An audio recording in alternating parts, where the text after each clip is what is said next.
I'm here in Valletta, Malta's capital city. I'll be talking to a group of people ranging from creatives to policymakers, trying to analyze the way people relate to culture and if V18 is going to change the way they do. At the end of it all, I want to answer one simple question. Is Malta ready for 2018? Well, hopefully not. I think anybody who's ready to be a capital of culture shouldn't become part of the process. I remember trying to make it very clear to people in general, to the media, when Valletta was granted the title last October, that this is not about Valletta deserving the title, it's about Valletta needing the title. And I remember that's the message we tried to sell, I think, successfully to the European Commission in trying to make it clear that this is a process which Valletta wants to embark upon. It's really a milestone to be targeted, but it's a process in itself. The European Capital of Culture is primarily and in concrete terms a program of events. It's a full year of events and activities which focus on citizens and the European dimension. Of course, within the context of a specific culture, that is something which is rooted and which is grounded in a very particular cultural milieu, which is the environment of that city and of that town, and its history and traditions, and also its aspirations, but also its European context. So it's a celebration of European diversity, but also of European unity in a way. So it works with those two sometimes contrasting dimensions of what Europe is. Valletta is built on a peninsula, flanked by two harbours, one of which, the Grand Harbour, Malta's main port. The port is a perfect example of diversity, one of the values shared by the European Capital of Culture. Let's not forget that the expansion which we've seen in Malta happened mainly because of Valletta. Now when I say Valletta, I'm not just implying the city, but also the developments in the port area. If you see the population of Malta, there was a spike when Valletta was built. And the reason is quite obvious. Valletta was a hub of different people from different cultures. They met in the city, but most important of all, there were the ports where the ships used to berth. It's difficult to generalize not about our Europeanness, but about our Malteseness, let alone our Europeanness. So for me to speak about the Maltese is a bit of an abuse of language in a way. And of the diversity of identities in Malta. And that's already a very problematic starting point when you are working in culture, and a much more interesting one than actually assuming that there are the Maltese, and that these Maltese have an identity, which is the Maltese identity, and that this Maltese identity is firmly grounded in a European identity. Malta has been under the rule of many empires, ranging from the Romans to the British. We got our independence in 1964. Post-colonialism is still evident to this very day, and it has roots deep within the Maltese culture.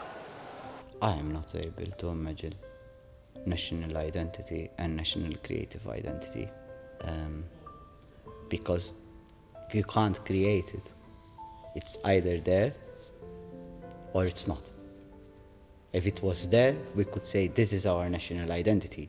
But since we joined the European Union, we had to fabricate our national identity. We started to speak about popular food as our traditional food, or popular folk dance as our traditional dance. But it's a fabrication, because before the ftira, which is the flat Maltese bread, used to eat everyone. Why is it the traditional Maltese bread and it's our national identity? It's because it existed and we could refer to it. So to speak about a creative national identity, what are you going to base it on? If you look at what is happening presently, I would say there are many identities, many valid identities, but I would not say that we have managed to form a national identity as yet. I find identity very interesting here. I think it's a discussion we've never really had.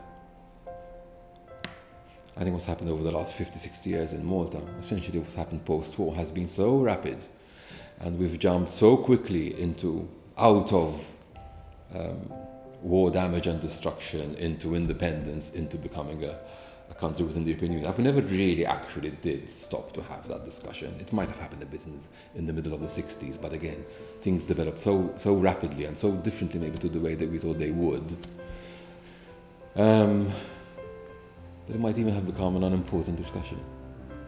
This is what's missing. This sense of identity, this sense of gives us a sense of we are who we are because of this. We are not, just monkeys imitating other monkeys. If you go to the cores, the village cores, you can sense what the Maltese culture is. It's a relational culture, relation to the environment, relation to your neighbors, relation to each other. But the media and the dream which it pushes of needs, pseudo-needs, possessions, it's not only Malta, it's many places. It's many places. And culture becomes something that is consumed rather than lived. Now, you don't consume your life, you live your life. But culture has become a consumable commodity instead of something which one lives. Most of them don't really know what we had or what is ours. They know the kind of the popular stuff, but I guess I don't know. I guess the less informed Maltese rely on what the media presents, for example, and the media, as we know, presents a certain aspect of culture and maybe not another. So I guess they have to be more informed. I think you come to be aware of your own culture when you see it in the context of outsiders. So I think the fact that we get a lot of tourists also helps us distinguish ourselves from them. So yeah, the fact that we still hold national festas, traditional festas, I mean. These things help us to carry on past traditions and customs and even share them with the others. So yeah, I think these things do definitely help us stay in touch with our own identity. Now, with respect to whether the Maltese are in touch with their own identity, as I said, at least from my own experience, I really got in touch with my own identity as a Maltese person when I lived abroad. You start to realize who you are in terms of the differences of the environment that you're living in.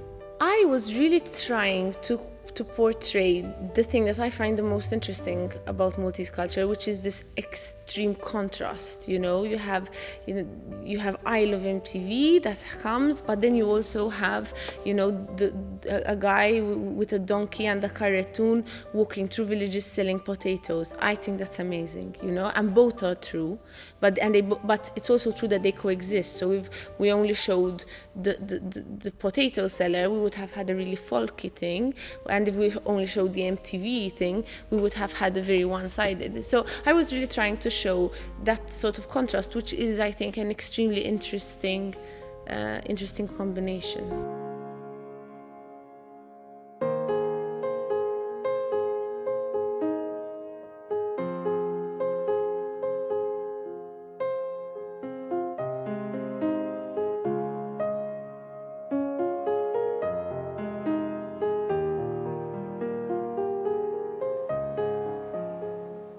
There are two ways of approaching this site, either through reconstruction or reinterpretation. Obviously, giving this project to Renzo Piano, the decision has already been taken. This area acts as an important statement. Malta has never had a dedicated building for Parliament. It's giving the space to the people. Also, it's a contemporary site in a Baroque city. There were mixed views from the general public, including artists. Personally, I was always comfortable with what the government was proposing because I believe just as much as cultural buildings are important, a building which is representative of our political life, of our democracy, keeping in mind that Malta has never had a proper parliament building, and reinterpreting the way a parliament building should work in it not being so much an enclosed structure which is impenetrable to the general public as a person like Renzo Piano would want to work on a project like that. It was a very interesting route to take. I think public relations come into it a lot as well. I suspect the negative reaction to the actual then design, the physical image the buildings will portray, are probably a result of not managing to communicate the importance of having your first parliament building. But then, hey, what great building doesn't have negative perceptions? It's a process again in itself. I think it's managed to put architectural discussion on top of the national agenda, which is very important in itself, I find. There's this window of opportunity in terms of what the project could be doing, especially at the moment it's completed and opened up. I think there is general difficulty in understanding it as it's being developed. It's a very, very complex building. It's really a collection of half a dozen smaller projects which come together very, very nicely, I think. So I think public perception really has to be revisited at the point when it's completed. We're after a change, which we hope to be for the better. Now, obviously, the Renzo Piano project, as any other project, has those which are in favor and those which are against. And normally, it's very common that those against the projects are normally have a higher voice than the others. So I think it was only very natural that these things arose. However, keep in mind as well that a lot of these complaints did not actually come for the Renzo Piano project itself, but a lot of these complaints came from the artistic community because they need a proper artistic space, which is a totally different issue. All right? And what they were saying was they're saying, listen, the new theater, the open air theater, or whatever it will be called, is not fit to accommodate our needs. So, as I see, there were two totally different issues. One, whether we need the Renzo Piano project. Two, that the artistic community needed a place where they can do professional work. Okay, so if we separate those issues, I don't think there was this huge, let's say, wave of this concern against the project. Apart from that, let's not forget, this is the first contemporary project in Valletta for many years. So personally, I think it's quite important because it's also sending a message, and that's what I see in the Renzo Piano project. I remember when the Prime Minister decided to go forward with the Renzo Piano projects, he called me and he told me, listen, so and so, sort of, he gave me a small brief of the project, and I told him, I think it's very important that we give an important message to the people coming into the city. And the message was, which I personally believe to be my motto or my slogan, is that Valletta is a city which respects its past, but which is also looking forward as a modern European capital city. The Malta I grew up in the 70s when I was a teenager, was the first time that the Maltese were trying to come out of this insular mentality. For example, previously the people from the villages, for example, would have all their activities focused on their band club, on their civic clubs. They even had their own cinemas, etc. So much so that I, who was brought up in Slema, when we used to go out to Fortizza at the front and we used to see people from the villages, we almost used to see something strange. Towards the end of the 70s and the early 80s, the Maltese started becoming more and more emancipated. Obviously, as soon as we entered the European Union, the change then went on to fifth gear. People are becoming more global oriented, they're becoming more daring, they're becoming less conservative, more adventurous. I wouldn't necessarily agree that all traditions should be safeguarded. And I wouldn't necessarily agree that all traditions are positive in essence. So if there might be a tradition on which does hinder our productivity, it is a tradition, but should it be respected just because it has been done since time immemorial? I would say no. But there are then traditions that add up to our makeup, to our societal makeup, and which I would be the first to defend. But I would not want to put all traditions, or by traditions one would say the norms that have been adopted by society over a long period of time, such as to be almost unquestioned. I think there are traditions that need to be changed, others that need to be safeguarded. I don't think they question the traditions, but I think it's a very sensitive subject. So if someone, in inverted commas, touches their culture or say something about their traditions, then they can get very, very, not just defensive, but they can get, they can really debate the thing. They can really be part of a discussion in terms of their own culture. Probably the starting point would be on the defensive, yes, but I don't think it stops there. I think it's very, it doesn't give a clear picture by saying that we're just defensive.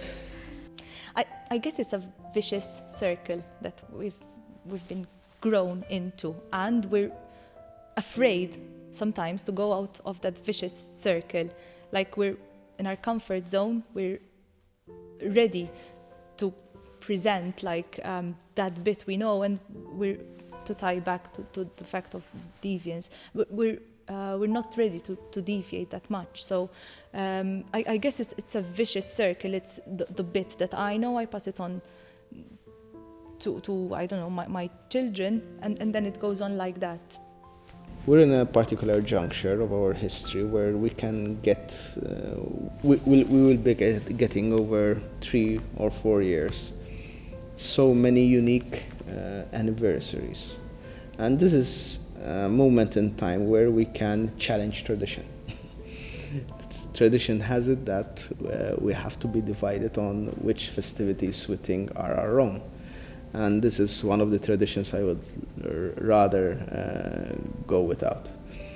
The idea is to come up with one program that joins the dots really between one event and the other, showing that they are part of our what makes us Maltese. They will also be part of the 2018 celebrations for Malta as a cultural capital of Europe, where we want to show ourselves for what we are. And I hope that, and I told those responsible that rather than being nostalgic, I'd rather see forward-looking activities that show us for what we are and what we want to be.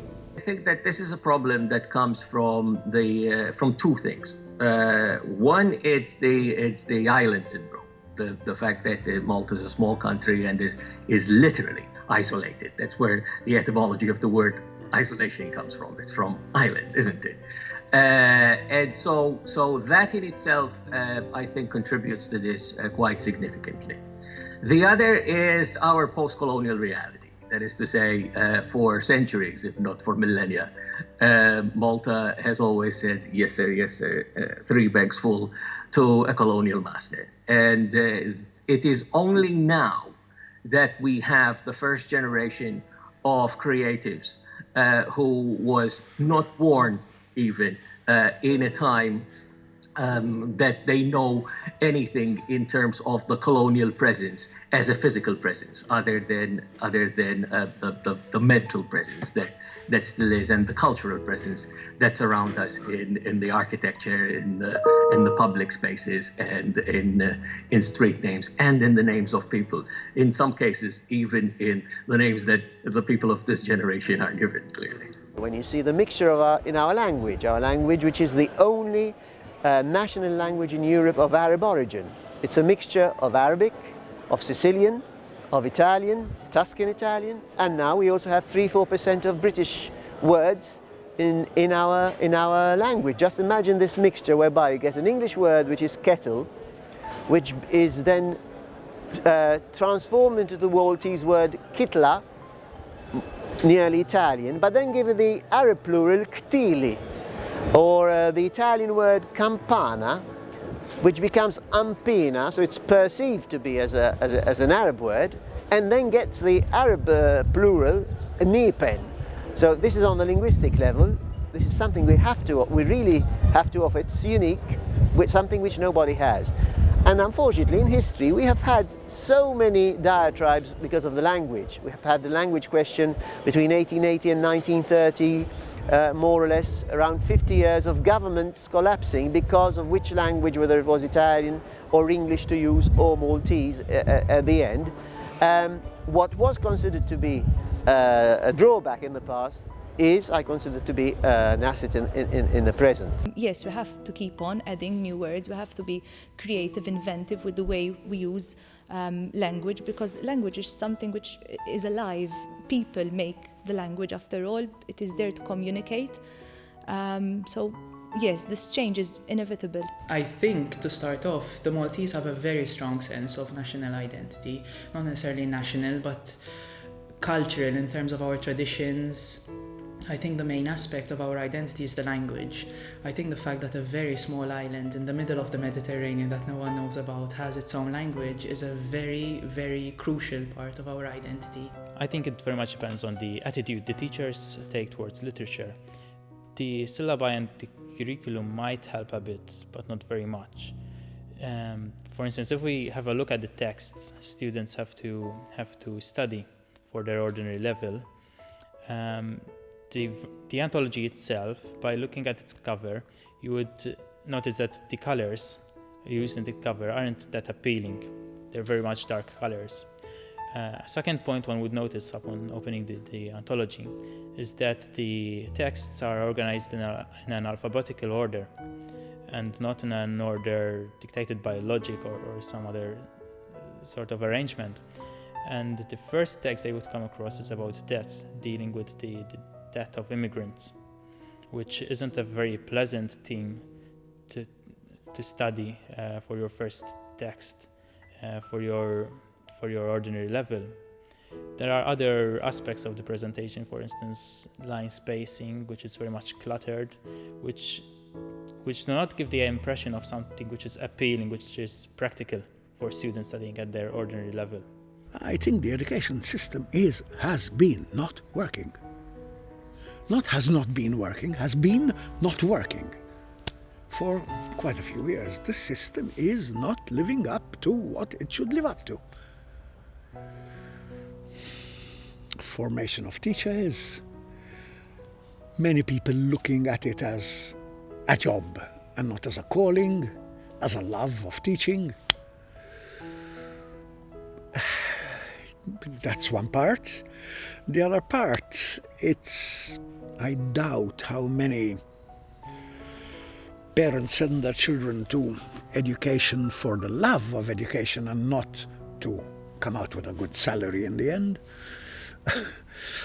So it always boils down to, why do you do it? It always boils down to not being a way of life, but another industry. Maybe it's ingrained in our development, the way we bring up our children. That, you can do this, but don't try to go over this, because that is not possible in Malta.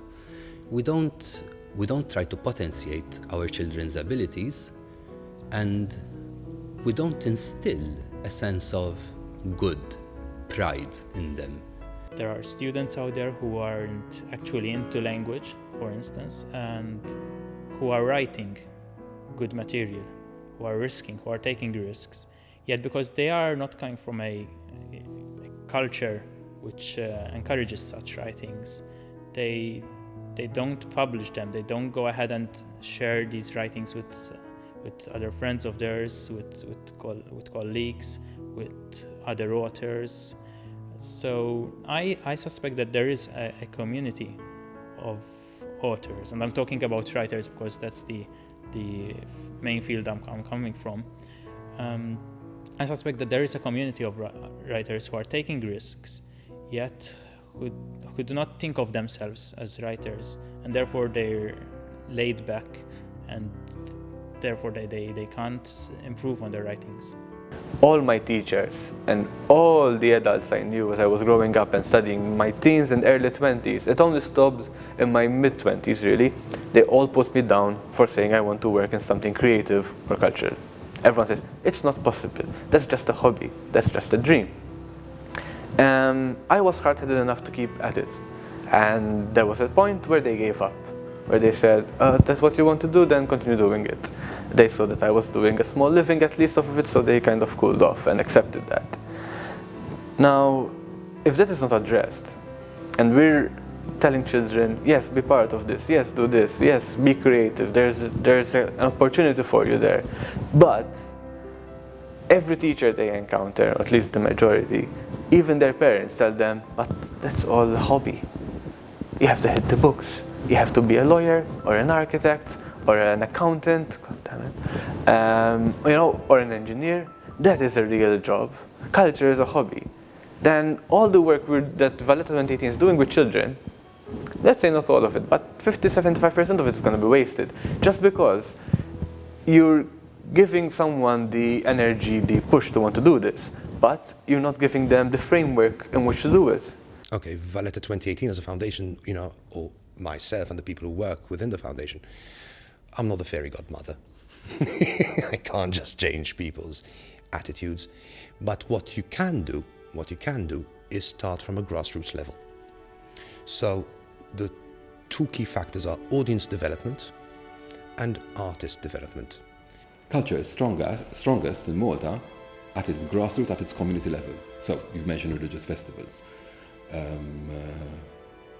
And of course there's a plethora of other types of activities around that, ranging from carnival to food festivals again, And you realize they're enormously strong, they're incredibly well organized, they work on a community level, they work on a national and international level, they're very attractive to go to, they have their own system of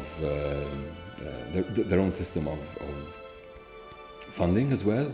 You can't put a price bracket to them because it's almost impossible to work out the contribution made by individuals who have a very strong ownership of that event. And it actually sometimes makes you begin to wonder, so do you need a capital of culture process? Because that's frankly a celebration. Only you don't really have the issue I mentioned earlier of deserving as opposed to needing. But then the difficulties often emerge around that, on a different level of cultural activity, normally where we're dealing with issues of imagination, creativity, especially in terms of their place within our educational system, in terms of professionalization of creative careers, in terms of international projection. It's a very strange situation because normally most people would have a reversal of that. If you refer to the culture participation survey, for example, and the level of active participation, I think sometimes, and this point comes out a lot in various discussions, various workshops. Sometimes the reasoning why the level of active participation is not so high is also because of the communication of certain events. So I think, especially in terms of VAT, one of the key concepts is to make sure that communication, the right level of communication, using the right level of communication channels is in place to make sure that different groups of the population are informed of what's happening. Not just what's happening, but also making sure that the right language is used, both in terms of communicating and both in terms of delivering the project. There are over 130 traditional feasts happening across the island all throughout the year, with over 70 band clubs participating. Feasts, or as they're known locally, festas, are not public holidays, therefore business runs as usual all across the island. Since Malta is largely Roman Catholic, These feasts celebrate saints or events from the Holy Bible. Village festas, which is the perfect example, which I always use, because they are a perfect example of how a community comes together and celebrates itself. Village festas are very representative of Maltese culture, in my opinion. You've got all the elements there, and together they make up the expression of a community. I'm not saying that they are intrinsically cultural excellence, but some of them do have excellence in them as well. So how can we build on that heritage? How can we help the festa enthusiasts, the people who organize a festa, for example, to build on that excellence and become even more excellent?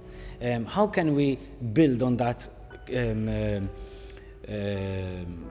audience engagement? How can we build on that? And that is something which is very much in line with the values of the European Capital of Culture. If Valletta 2018 is going to have an actual effect on the population with a legacy behind it, it's got to be very humble, very down to earth, and sort of come down, if you want, from the big V vision and the big S strategy, and speak to the local population and to different populations, so different communities. If it's Valletta, if it's other local councils, if it's the tourism sector, if it's migrants. And although a strategy should be there to lead, I believe we have many policies and many visions and many strategies guiding Malta into the future. What we're trying to do is actually implement those. Well, I think that the biggest problem that the Maltese music scene has always faced is this idea of insularity, in the sense that you need to go abroad to do something that is significant. I disagree. I disagree in the sense that you create something significant because it is significant in itself, intrinsically, artistically, aesthetically, rather than because it is received by a particular audience. You know, whether it's a large audience that's watching you on television, or whether it's a huge arena full of people.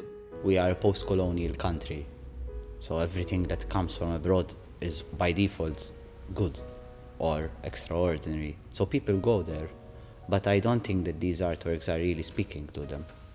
I don't think that these works, let's take performance or theatre, I don't think that a British comedy or an American drama can really speak to the Maltese community. I strongly believe in independent theatre, in people who are based here, not necessarily Maltese, who are creating work primarily for the Maltese community. No, the audience is ready and it's not ready. The same bloody dichotomy, you know. It's that really dramatic. It's that really weird juxtaposition that is Malta, because on the one hand, theatre audiences are dwindling, and on the other, the community festivals are increasing in value and in participation. So that tells you something very clear, is that people are more selective, if anything, and they want to see themselves. They want to see themselves. They want to see things that's relevant and pertinent to them. They want to be part of something that they can relate to, even if it's alien, but they want to have an affinity with it. So that is why the festa keeps on growing, and rightly so, or wrongly so, the tourism authority pushes that, because if you would, the nature of the festa is no longer local, it's actually become quite international. We do have an audience, and it is not even about that patronizing notion of educating an audience. No, if anything, you educate the artist. We do live in a consumeristic world at the end of the day, and if somebody wants something, they'll go for it. People want an experience. People do not buy products anymore. People want to purchase an experience. They want to feel that they belong and are part of something. And everyone has that. So is there an audience? Yes. The problem lies not in the audience, the problem lies in the artist. That he does not know how to engage. And that is a serious problem. That is a question. The artist ought to engage and not become self-masturbation and do something just for himself. So engagement, you tell me, engagement is something which someone must learn, not be taught. It's not that somebody must teach you engagement. You have to learn. You discover engagement. You have to leave a piece for even in higher culture, where you blend it with that which is popular, so that people start attending more. They are given a dose of the classics and of academia, but at the same time you are entertaining them because you're blending it with popular culture. From that level, then you can go up to level 2. For example, one time we had to close a part of a road which was on the coast, which is a very frequented road, the main road, and we used the one house, but because the characters were walking up to that house, of course we had to ask all the people in the neighboring houses, please don't come in, don't go out, etc. And then I'm saying, oh, I'm sorry, you know, we're intruding this way. And they're like, no, this is so exciting. It's so nice that we have Marsa Shlock as Marsa Shlock.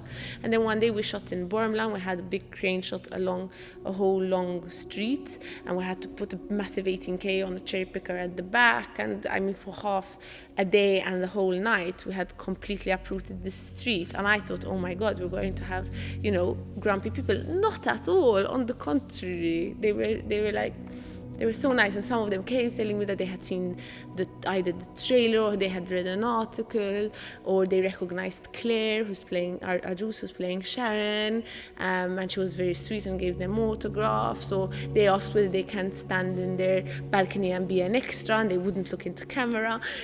Cirque du Soleil. You know, ooh, elitists, look at the circus and the lies. But yes, of course, the bloody masters, not even just the godlike, those, you know, those athletes. Is it elitist? No. It's you know what I mean? So that is what we have to, and this is something we really have to, that is our stumbling block. The minute we break that barrier and understand that just because something is good doesn't make it high art or elitist. If something is good, it's just good. Art is just good. There's good art and bad art. Everything in the middle is rubbish. It can either be good or bad. And then yes, you're going to have your academic pieces which are made purposely for a select few. But those pieces are never meant to be made for everybody. You know, it's made specifically for the select few. It cannot come strictly from the artists. It must come from within the educational sector. Unless people are educated, unless people are exposed to different ideas, unless people bother to read a book every year, art can do nothing. It cannot come, we cannot just say, oh, okay, we have a problem with society, we've chastised them for the past, I don't know how many centuries, but now let's give all the responsibility to artists. They will change society for us. I don't think so.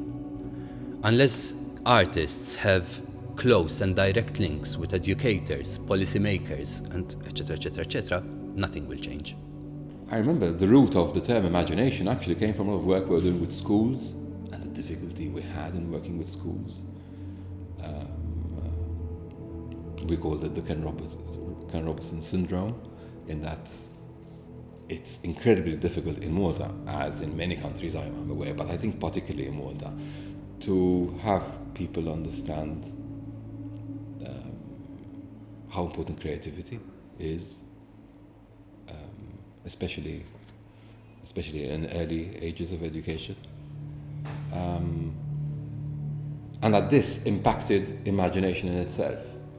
So without saying it's a vision in itself, we began to think, well, this is first and foremost about the process of opening up to imagination. The reason why at times we don't see certain things happening is because we are not challenged. Unfortunately, that is one of the things we need to address, how to challenge ourselves as a nation, how to challenge ourselves as artists, and how to push and take things forward. Now, when you have a space that is a dedicated space for creation, a dedicated space for failure, I might say, failure, where it is okay to risk, and it is okay to fail, and you can only do that through risking, then yes, we need that. And as a result, I strongly believe that if you put in a 10-year plan, let's even any kind of plan, strategy, in terms of implementation of creation, on developing our voice, one's voice, then yes, all of a sudden you find yourself that you need a platform where you can express said voice. I think we're still some way off having, as a country, a coherent strategy, a coherent horizontal strategy that joins one sector with the other. So my criticism, and I don't think it has been addressed so far, is that we see the creative economy or the events from the cultural perspective as being somewhat isolated, somewhat unconnected to the other sectors of the economy, maybe even unconnected to the Maltese people. The culture policy calls for the setting up of a creative economy strategy. Without the necessary governance and structures, it is very difficult for creatives in Malta to professionalize their work. The relationship between cultural policy and the creative economy, even at a European level, most artists would see at times the creative economy undermining the value of their work because there's some kind of purity of being an artist. Actually, there is some kind of purity of value, the cultural value. Nobody's undermining that, nobody's actually questioning that.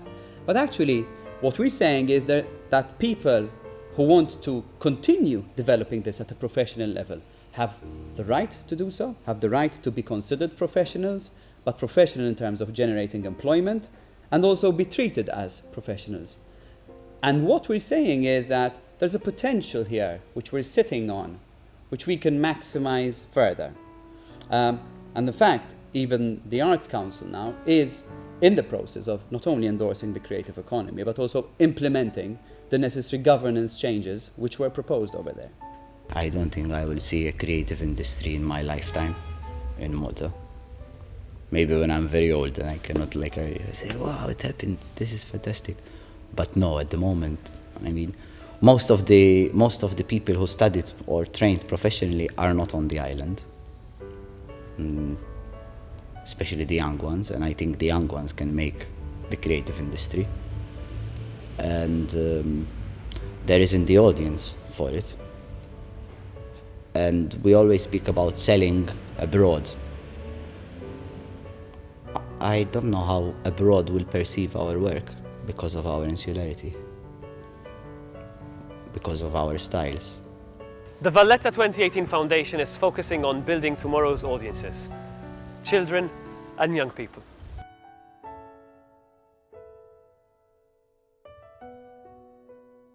We got 3 or 4 actors, carefully chosen, as in people we thought the kids could communicate with easily, even verbally, even linguistically. So, for example, if they're in a Maltese-speaking area, it's got to be someone who speaks Maltese very well, right? And they actually got these summer workshops, access to summer workshops organized by the state. That was the beginning of the project.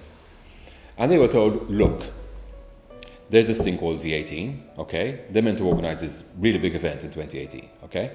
But they're really having problems. They don't have enough good ideas, and they need you to come up with your thoughts.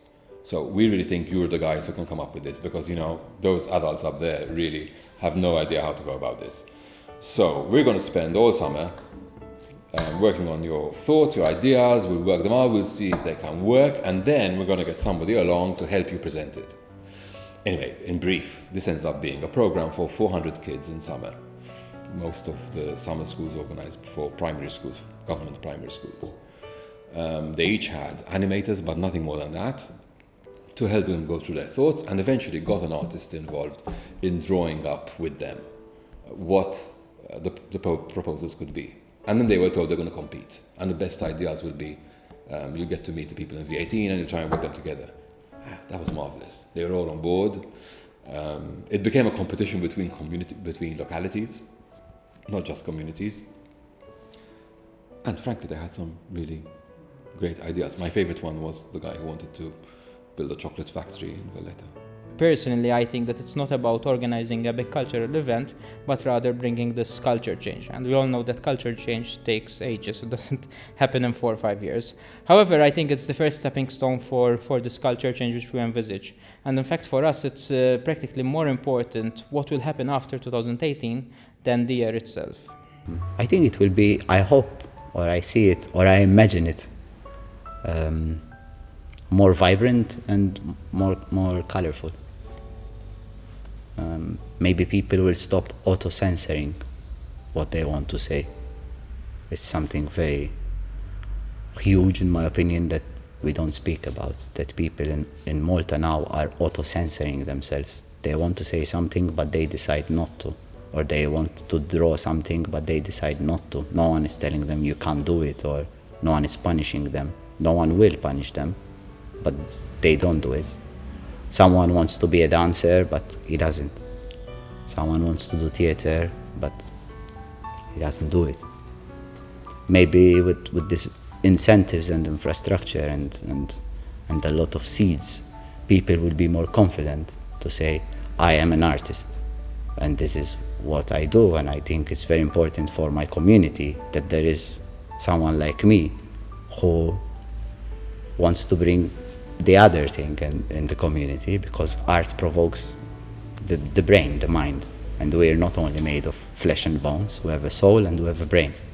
And that is what arts, the 7 liberal arts at large, serve the community for inspiration, for improvement, for innovation, for creation.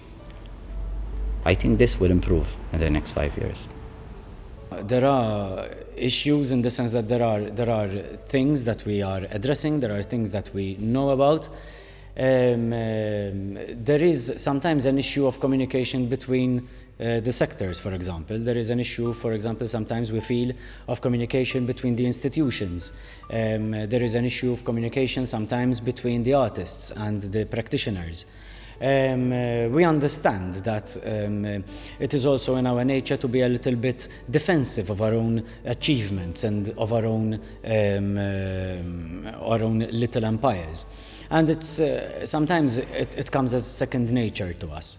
When it comes to communication, in this sense, we are in fact, we know about it, and we are addressing the situation because we believe that collaboration could be one very important point of legacy that V18 could leave behind it.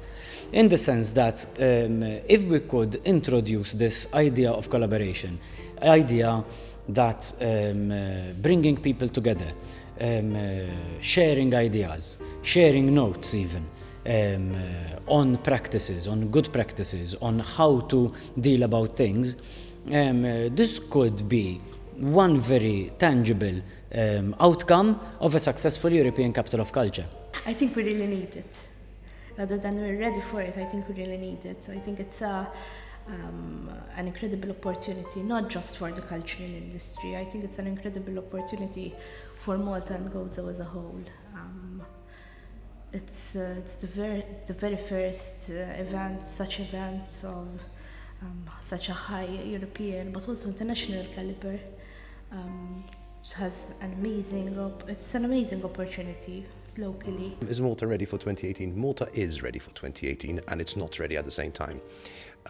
It's ready because there is already a human infrastructure that is set within our communities that have a want for things to happen in the creative sector. In terms of physical infrastructure, yes, we do have a heritage that's there. We do have a heritage. We do have infrastructure in heritage terms, but then what we do lack, and that is our massive lacuna, is what We don't have concert halls that can take a symphony or a philharmonic. We do not have the kind of theatres that can take in big pieces, that can take opera, for example. But more than that, we do not. What we do really need is an art centre, in terms of a development art centre. So something in the lines of the Barbican. That's what I, as Mark, believe we need, the Barbican, where a one-stop shop that has to do with creativity. And that is what we need, and that is what we surely lack. It's difficult to say if Malta is ready for 2018. I think the challenges Malta faces are threefold. Firstly, one needs to have a proper policy, a proper structure that can help artists professionalize their work. Secondly, artists need to develop new ways of engagement, engaging the audiences and building on an audience. Thirdly, the Maltese public needs a change of mentality. And this is only brought about through proper leadership. Tying back to the question, is Malta ready for 2018? I think Malta is ready for 2018, since 2018 is used as a regeneration tool. 2018 becomes a vehicle for change and development in the culture sector.